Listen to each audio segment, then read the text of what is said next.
New at 5, another stabbing. New information in this investigation in Norfolk. It happened last month at an apartment on Mariners Way. Police say the suspect lied about what happened. Timothy Johnson is charged with malicious wounding and domestic assault. Tonight on Your Side's Nick Broadway has new details in the case. We first reported this stabbing to you late last month. Today we're learning this was originally called into police as play sword fighting. When officers showed up, the evidence painted a much different picture. They state that her and her husband were sword fighting and he accidentally stabbed her in the stomach. This is what 63-year-old Timothy Johnson told police right before 2 in the morning on September 30th. When police arrived, they saw blood spatter everywhere in the living room, on the floor, the entryway, a couch, and even the ceiling. The 73-year-old victim told police Johnson jumped on her and stabbed her with a machete multiple times. It's a knife wound to the neck.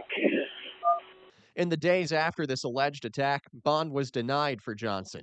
He's facing charges for malicious wounding and assaulting a family member.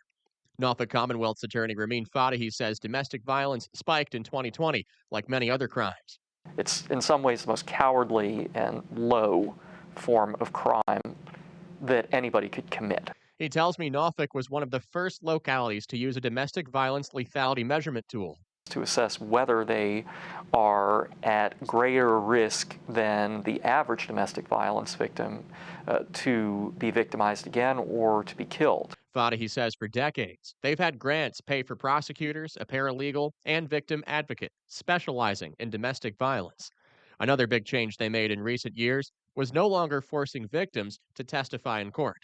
So when we force a witness to the stand, knowing that it would either traumatize the victim, alienate the victim for us, or cause the victim to lie, we are hurting our own ability as prosecutors to successfully prosecute an abuser. Johnson's next court appearance is in early December. Nick Broadway, 10 on Your Side.